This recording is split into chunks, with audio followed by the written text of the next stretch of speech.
Hello indie game fans, it's another big week of new indie game releases, including a Devolver title and a Metroidvania that I have my eye on, but first let's begin with Yellow Taxi Goes Vroom, an awesome looking 3D platformer title in which you play as a wind-up yellow taxi, and yes, it does seem as fun as it looks. This has an interesting visual style that is definitely reminiscent of the N64 era, but I believe it's a much more cleaned up version that you have in your mind rather than what actual N64 games look like. With this being an arcade platformer, so don't go expecting a huge interconnected world, but rather self-contained levels, but either way looks like a ton of fun.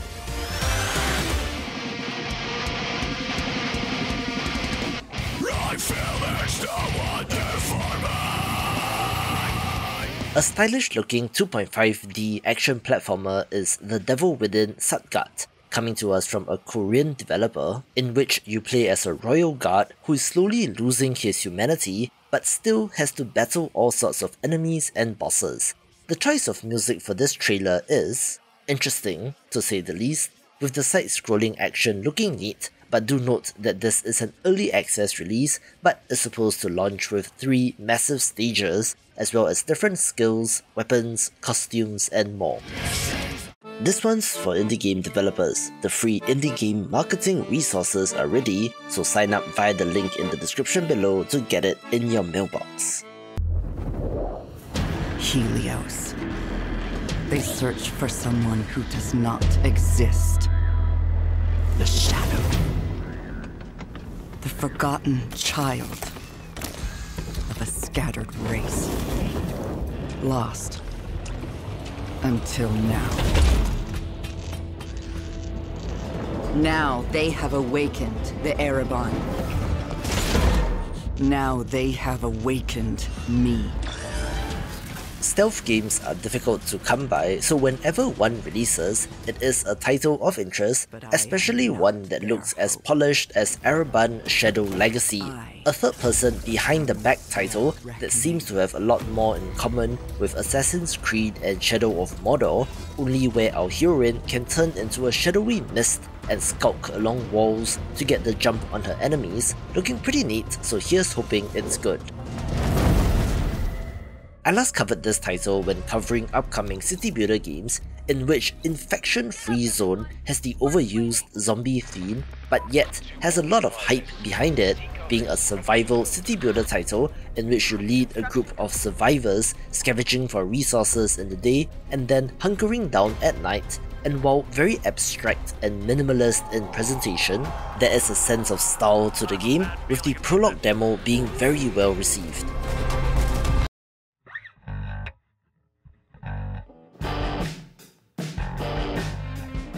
Here's an interesting title that is published by Devolver Digital, a game that looks like Sniper Elite, but interestingly, Children of the Sun is a puzzle game of all things. You have one bullet, but are able to control its trajectory after it passes through an enemy, having to sneak around the compound and line up the perfect shot so that you can take out the members of a cult to get your revenge. The colour palette chosen of largely orange and purples is neat as well, looking kind of trippy and awesome.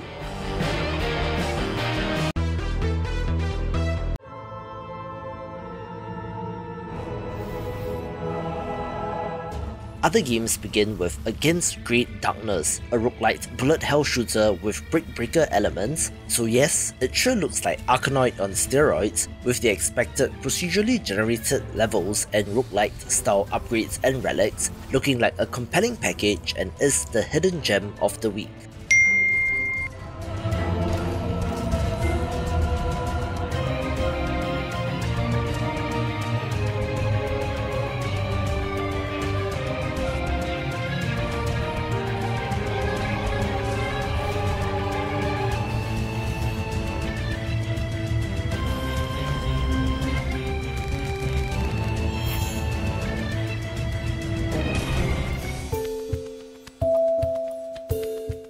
A pleasant-looking adventure game is Botany Manor, one that is centered around growing plants and studying them, with a house to explore and research to be looked at, looking awesome and very pleasant.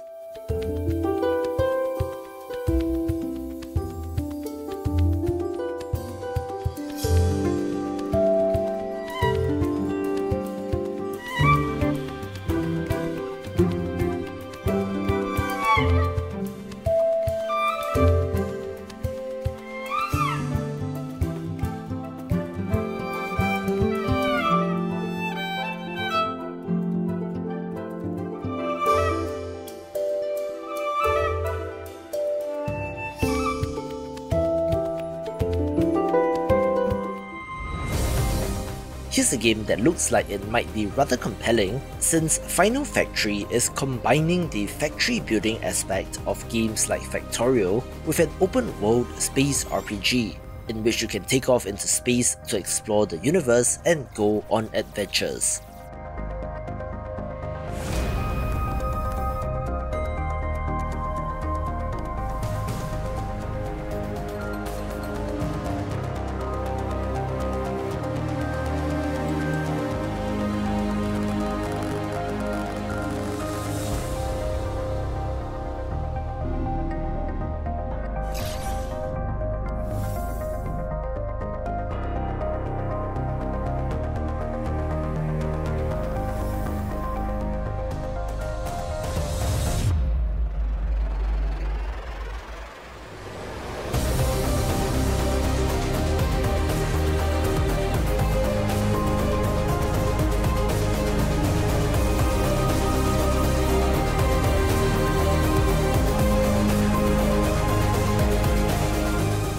Headquarters World War II has all the potential in the world, coming to us from Stani Games, makers of the Strategic Mind series, and published by Slytherin, both of which specialize in this exact type of game, so if you love games like this, give this one a look.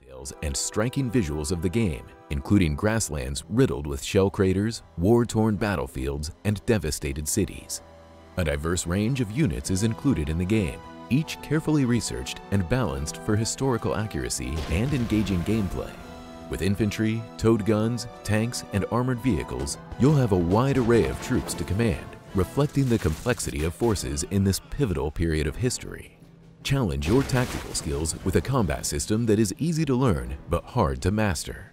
Pay attention to terrain elevation. Use destroyed vehicles, fences, and large objects to your advantage as cover, and destroy buildings to flush out your enemies.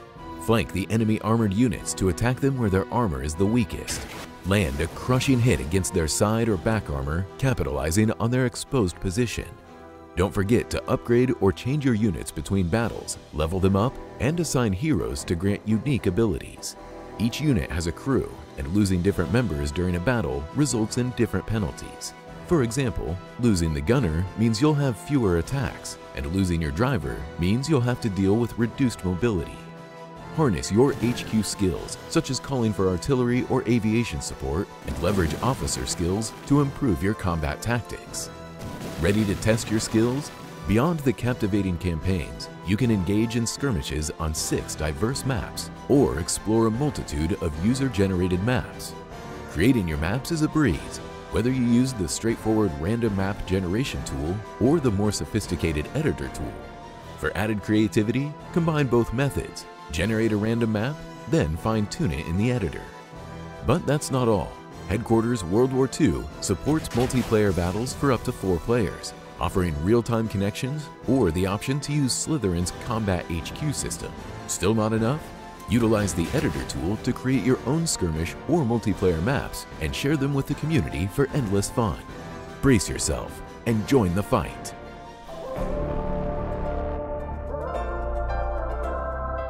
The developer of Inspire did reach out, being an interesting looking sci-fi twin-stick shooter, so I wanted to help them along, so give this one a shot.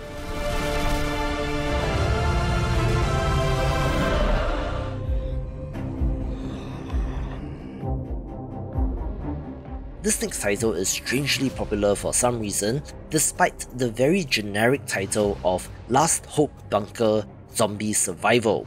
Yes, another zombie apocalypse title, in which you are scavenging for resources and fighting zombies when needed, so there must be something here that I'm not seeing in this game, and if you know, please let me know in the comments below.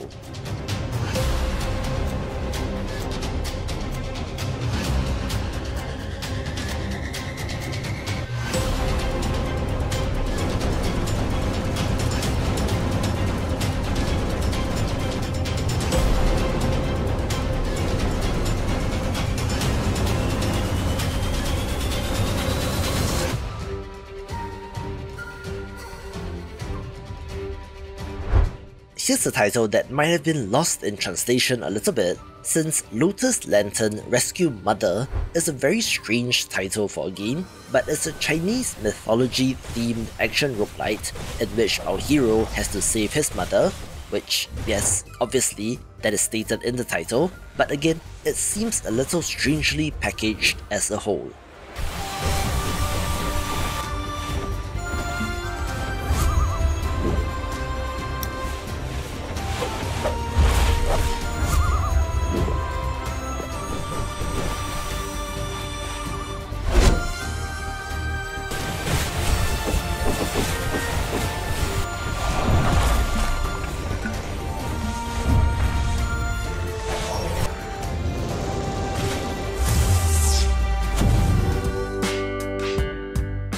An awesome looking hidden object title is Sophia the Traveller, one which I did cover in my video looking at upcoming adventure games, being a Where's Wally-like in which you are searching for objects and characters, and has an awesome hand-drawn art style.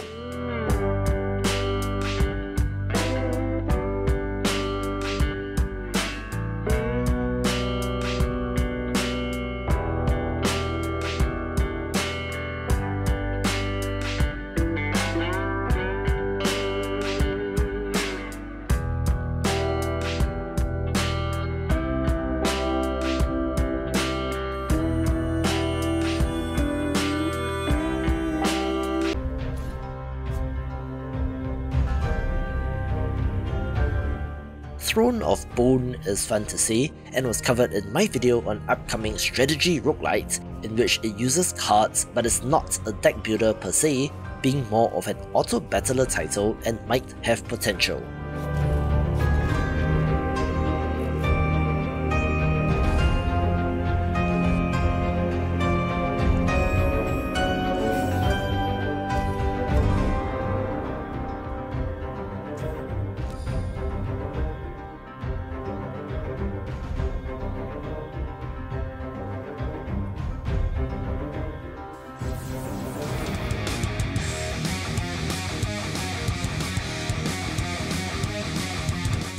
Again, space RPGs have never really been my thing, but if you love titles like Freelancer, Under Space is supposed to be a spiritual successor to games like that, but with a Lovecraftian horror twist.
We also have the mobile port of Wild Frost, a great roguelite deck builder from last year which I thoroughly enjoyed, although in hindsight, RNG can really screw you over in that game, but since I last played it, there have been several updates, so maybe I need to check back in again.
comedic open-world action-adventure title is yet another fantasy title, or Yacht, a game which is essentially medieval fantasy GTA, which has been attempted in the past with a game titled Rustler, so here's another attempt at the idea.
Love indie games? Sign up to my newsletter to get a weekly dose of what's hot, along with some news and of course, weekly game giveaways, so if interested, link is in the description below.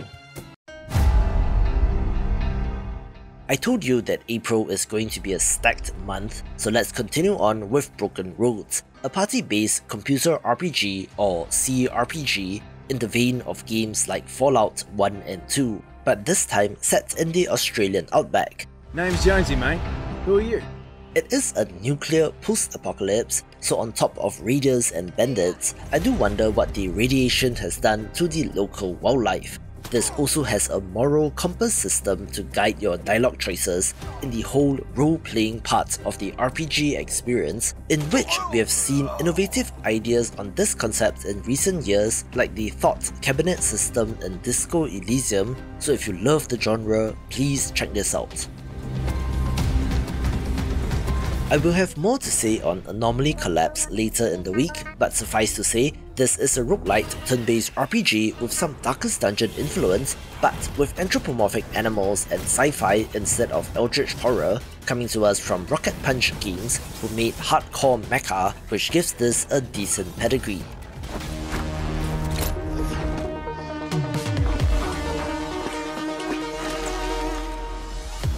I couldn't believe my eyes when this game showed up on the new releases list, in which I've been covering Turbo Kid in my videos on upcoming Metroidvanias for what seems like very many years now, and it is finally here, a so-called BMX Metroidvania that made this awesome launch trailer.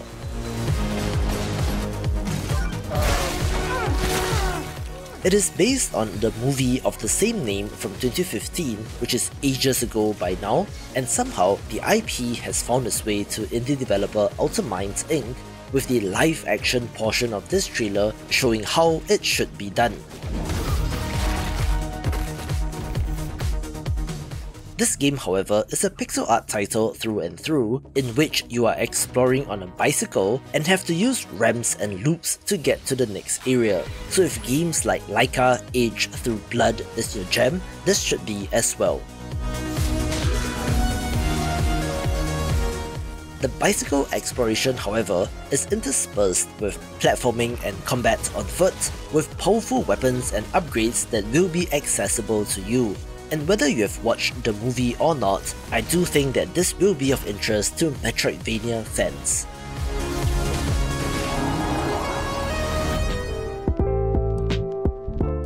Alright, I'm not quite sure how much of a game there is here per se, since Spirit City Lo-Fi Sessions is essentially a lo-fi girl game in all but name, putting on lo-fi beats to relax and work to, but gamifies it to make you, hopefully, more productive. Now with the cute familiars, awesome art style and character customization options, it might have the opposite effect of distracting you from your work instead, but if you've tried everything from the Pomodoro method to time blocking and nothing works, maybe this is the application for you and just gives off cozy vibes and looks very well made. Surprise! Here's something that you might not have seen coming, since the tactical roguelite RPG Inkbound releases out of early access, being of note since it is from the developers of Monster Train, and while initially knocked for its online multiplayer focus, leading to mixed reviews, the developers have since rebalanced the game such that you are able to play solo, but people do seem to be having fun with friends in co-op, so either way, if you love strategy roguelites, this will be of interest. Watch this video for 50 upcoming games in this sub-genre.